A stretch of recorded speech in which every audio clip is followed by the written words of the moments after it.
One of my favorite hats that we're getting donated is the Pokeball. February of 2014, we officially started Ellie's Hats because it was started all because of this little girl named Ellie. About 3 years ago, I met Ellie when she came to school here as a kindergartner at Woodburn Elementary. At that time, she had been diagnosed with leukemia, and by the time she came to school, she had lost all of her hair. She was very little, and she would wear hats every day to cover up her bald head. And she always had different hats. Almost every day it was a different kind of crazy hat. When Ellie first came here in kindergarten, she was very quiet. From the treatment, she was frail. She couldn't jog. She walked kind of feebly. She was very weak. Didn't talk very much in the beginning. And then over time, she still was fairly shy. When I started Ellie's Hats, and I would wear an Ellie's Hat shirt to school, I would point it out to Ellie, and she would kind of, look away like she didn't want to talk to me. But now, as a third grader, she's gotten, her personality is back. So I said, let's get this cancer over with. I can't take it anymore. Mr. Coakley chose hats because when kids lose their hair, you have to get hats so it can cover your head.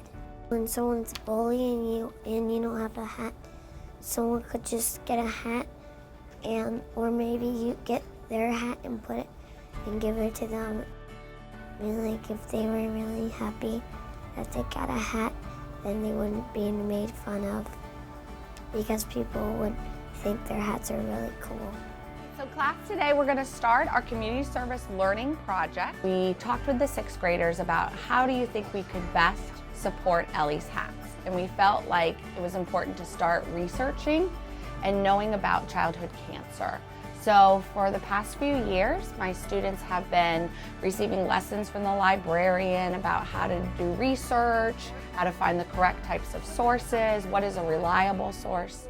And then we've taken that information, and students have done Google slides or brochures or posters to promote the cause.